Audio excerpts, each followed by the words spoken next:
राज्यात सलग पावसामुळे शेतकऱ्यांचे मोठ्या प्रमाणावर नुकसान झाले आहे।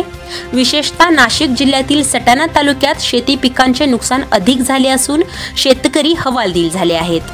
कांदा रोपे, बाजरीचे कणीस आणि इतर पिके पावसाच्या तडाख्याने पूर्णपणे उद्ध्वस्त झाली आहेत। शेतकरी आता शासनाकडे मदतीचे आर्त हाक देत आहेत। गेल्या काही दिवसांपासून राज्यभरात पावसाने थैमान घातले आहे। नाशिक जिल्ह्यातील सटाणा तालुक्यात मोठ्या प्रमाणावर झालेल्या पावसामुळे शेतकऱ्यांचे पीक डोळ्यासमोर वाहून गेले आहे। शेतकऱ्यांनी मेहनतीने लावलेली कांदा रोपे पाण्याखाली गेली आहेत। बाजरीच्या कणसांवरही पावसाचा फटका बसला आहे। पूर आणि मुसळधार पावसामुळे अनेक एकर जमीन पूर्णपणे पाण्याखाली गेली आहे। शेतकरी कर्जबाजारी झाले आहेत। खरीप हंगामातील पिकाचे नुकसान झाल्यामुळे आता रब्बी हंगामावरही प्रश्नचिन्ह निर्माण झाले आहे। शेतकऱ्यांच्या या हाल अपेष्टांवर सरकारने तातडीने मदत जाहीर करावी अशी मागणी होत आहे। शेतकऱ्यांनी मुख्यमंत्री देवेंद्र फडणवीस यांच्याकडे तातडीने आर्थिक मदतीसाठी विनंती केली आहे।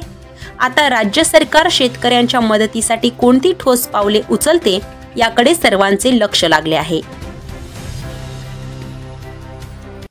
पिंपळदरला मुसळधार पाऊस चालू आहे।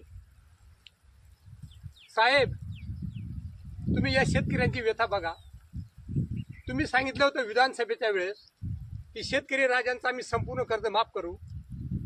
तुम्ही शब्द पाळा। अहो, हे उळे पहा, शेतकरी यांचं उळे 35 रुपये किलोने उळे आहे। 14,000 रुपये पालीनं उळे। या आम्ही टाकलेलं उळे पूर्ण सर्व खराब झालंय। शेतकऱ्यांचं अंत बघू नका। शेतकऱ्यांना काही थोडाफार दिलासा मिळाला असता तर शेतकरी कुठे उभा राहिला असता। पण शेतकऱ्यांची इतकी अवस्था वाईट आहे साहेब। तुम्ही संपूर्ण विधानसभेच्या वेळेस संपूर्ण शेतकऱ्यांना आश्वासन दिलं होतं की आम्ही संपूर्ण कर्ज माफ करू। शेतकरी राजात आशा लावून तुमच्याकडे बघतोय। अहो बघा, या शेतकऱ्यांनी छोटा लहान मुलासारखं उळे त्यांनी वाचवलंय। आज परिस्थिती इतकी वाईट आहे की कांद्याला भाव नाही। कांद्याची अवस्था ते 500 ते 700 रुपये क्विंटल आहे। काय करते शेतकरी राजांनी? बघा, अंत बघू नका। शेतकरी राजांनी तुमच्याकडे आशेने बघताय।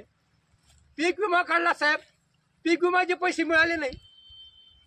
कुठल्याही पिंपळदर, दरानं, नळेगाव, मुंजवाड असतील या पूर्ण पट्ट्यामध्ये संपूर्ण शेतकऱ्यांनी पीक विमा काढला आहे। त्यांना पीक विमा का मिळाला नाही? कंपनीवाले सांगतात की बुवा आम्ही 100% पैसे देऊ। का पैसे देत नाही? तुम्ही त्या कंपनीवाल्यांना सांगा ना की पीक विमा शेतकऱ्यांना का देत नाही? अहो, आमच्या इतके संपूर्ण पिंपळदर गावाने पीक विमा काढलाय।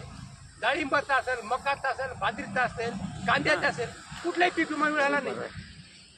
जरा बघा, हे पाणी, हे बघा पाणी, हे बघा पाणी, हे उळे बघा। ही अशी परिस्थिती आहे शेतकऱ्यांची। संपूर्ण शेतकऱ्यांचं कर्ज माफ झालं पाहिजे। तर कांद्याला कमीत कमी 2,000 रुपये भाव मिळाला पाहिजे। आणि कांद्याला 2,000 रुपये अनुदान का दिलं नाही? तुम्ही सांगितलं की कांद्याला आम्ही अनुदान देऊ। कांद्याला अनुदान नाही। आज 40 ते 45% शेतकऱ्यांकडे कांदा शिल्लक आहे।